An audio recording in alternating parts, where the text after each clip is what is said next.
Welcome back. Recently, I made a video about phrasal verbs for getting sick or health in general. And in this lesson, I'd like to go through some of those dialogues and pick out some of the most interesting and useful vocabulary words and expressions that you can use right now to sound more like a native speaker, just like me. But before we start, any interesting vocabulary words from this lesson will be in the comments section. So go there right now. That's for you. And please leave a comment. I'd love to hear what you have to say or tell me what you learned from this lesson. So let's get started. And let's look at the first dialogue. Everyone at the office seems to be getting sick these days. Get in this situation means become, but it would be very strange for me to say everyone at the office seems to be becoming sick these days. Why? Well, get means become. It's the same word. But when we're speaking, get is a much more common word than become. Become is a more formal type of word that you would use in presentations, something educational, or maybe writing a very important document. Something like that. Get is much more common when we're speaking. Get sick is a collocation, which means these words go together very frequently, and there are so many more. For example, get bored with something. I hope you're not getting bored with this lesson right now. Get married to someone, not get married with someone. I hear that very frequently from English learners, and it's not correct. Get married to someone. The opposite, get divorced from someone, is also possible. And if you would like more collocations with get, just check the comments section. I recently studied this with one of my students, Max. So Max, if you're watching, do your homework, and I see you soon, so I'm going to quiz you. Max is a big supporter of this channel, so thank you, Max. He's improving very quickly, so that's great. Let's continue.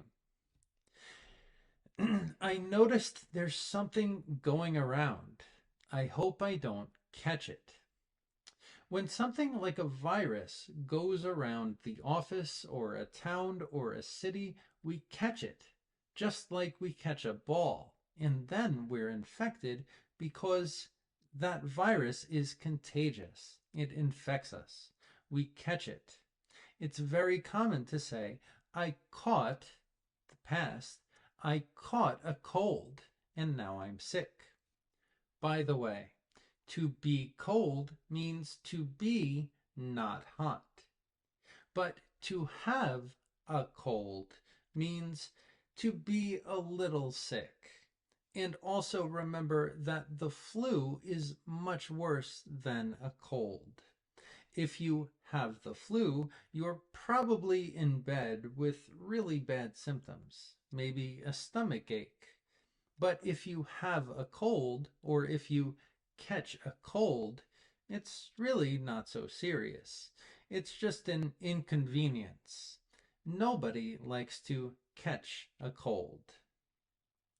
Keep your immune system up means to maintain it at a high level. We have an expression, keep your spirits up, which just means keep your positive energy up.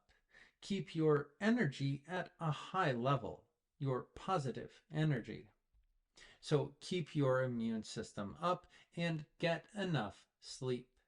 Here's another collocation with get, and in this context, it means make sure you have or obtain enough sleep. It's important to keep your immune system up. Let's go to dialogue number 2. This cough is horrible. I can't shake it.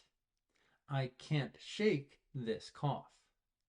When we shake, we move back and forth from side to side, almost like a dance or a tree in some high winds. We do this to remove something, like a problem. We often shake to remove problems. A good example is animals. They do this very frequently when they're infected with insects, for example. That's a big problem. I would try to shake those insects off of me too, if I were a dog, but I don't have insects. In dialogue number 3, we have, why are you coughing? You okay? Now remember, American English is casual.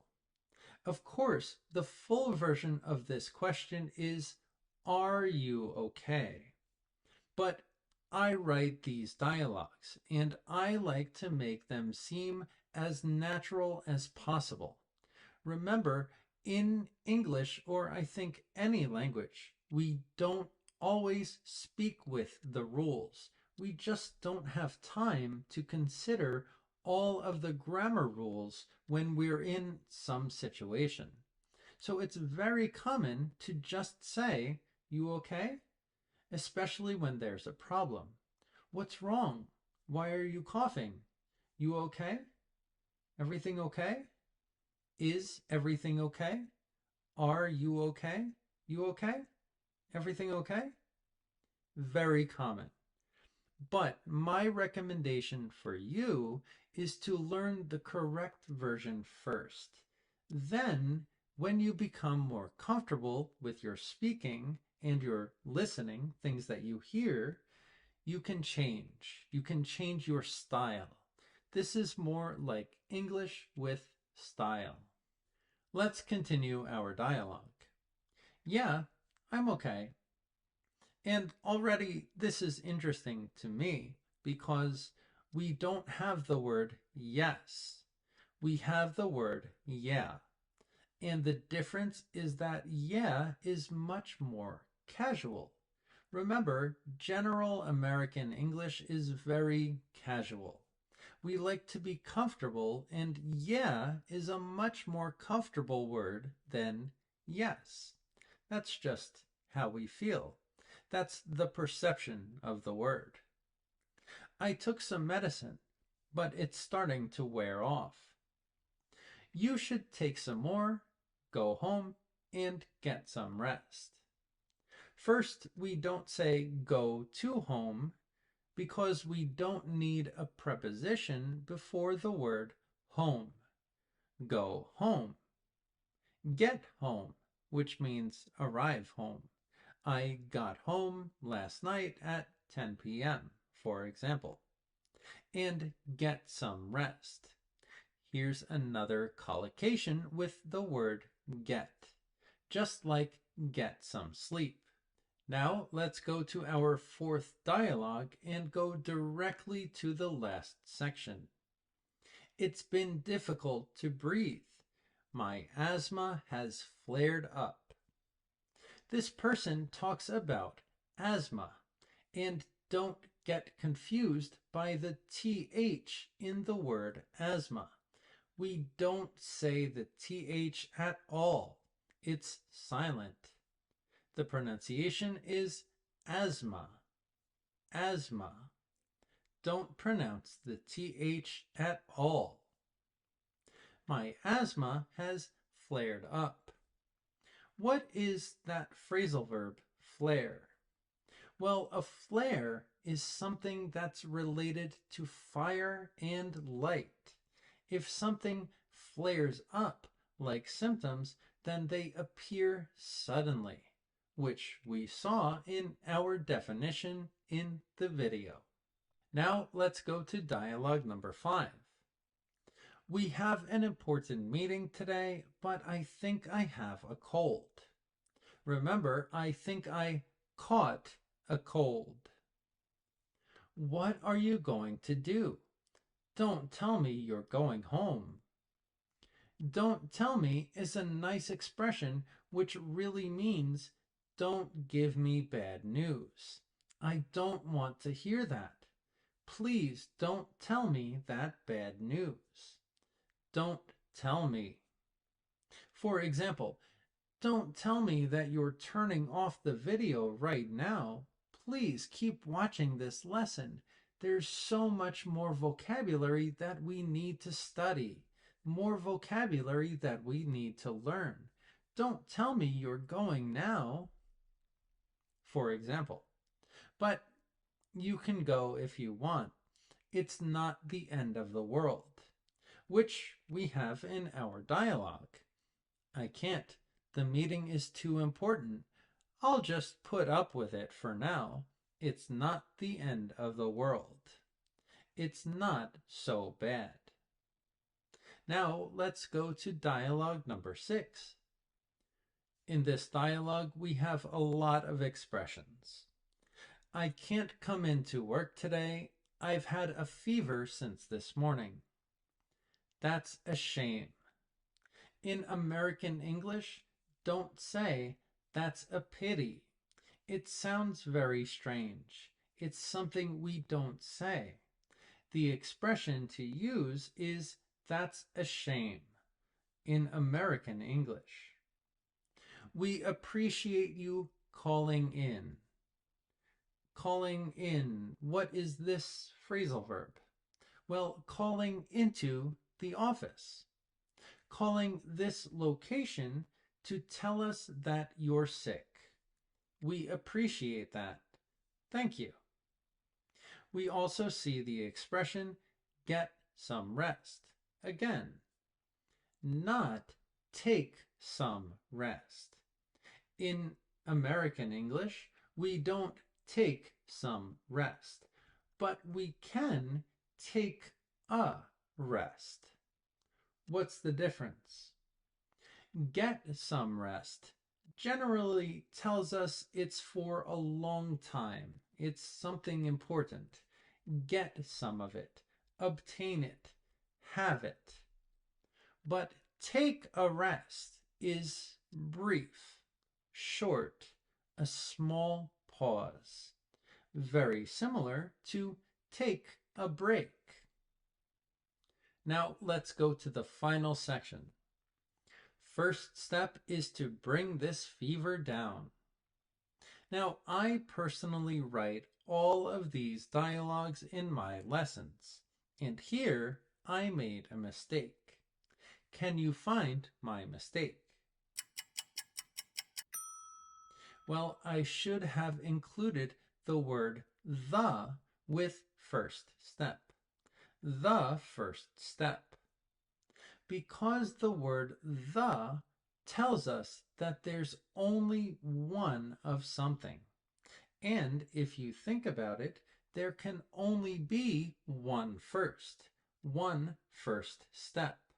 There aren't two first steps. There's only one, the first step. But I also mentioned that Americans are very casual when we speak English. We love to break the rules. And this man is sick. He doesn't have time to be grammatically correct. So when I write my dialogues, I try to give you the most natural version possible. And here, it's not the biggest error. But when you're learning, you have to know all of the rules and why this is incorrect.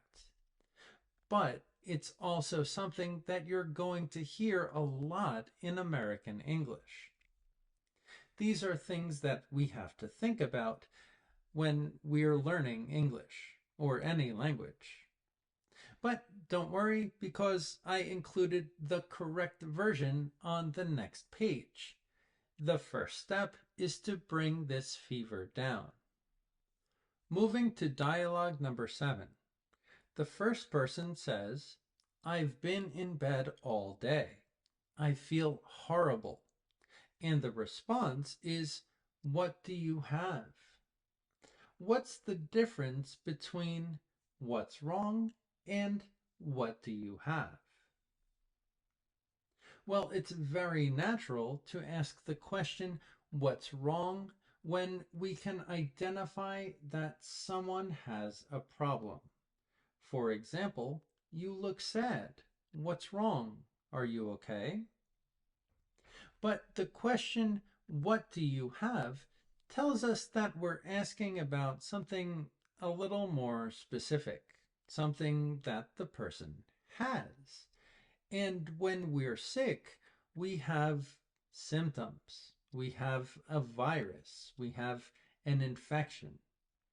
So when you say, what do you have? It's different than what's wrong. With what do you have, you're asking about the name of the virus, for example. A common response is, for example, I have the flu. I have a cold. I have a sore throat. Symptoms or viruses or infections are all acceptable responses. But you can also respond to what's wrong with I have a cold, or I feel sick, or I have a sore throat. What's wrong is more general about identifying a problem. And in our final dialogue, we have the question, how are you feeling? But you can also ask the question, how do you feel? It's the same. There's really no difference in this context with the verb feel. And it's very similar to another verb, live. For example, you can ask the question, where are you living? Or where do you live? It's really the same meaning. So my advice to you is don't stress about little differences between these questions. How are you feeling? Or how do you feel? Where are you living? Or where do you live? So that's all for this English analysis. I left the link to the original video in the description. And if you want to support my work and the channel, I also left the link to the PDF for that lesson. Also, you can meet me personally on italki. Just check the description and don't forget to use my affiliate link to save a little bit of money on a trial lesson with me. So, as always, I hope you learned something new. Don't forget to like and subscribe and share this video. So, thank you so much for watching, and I'll see you in the next lesson.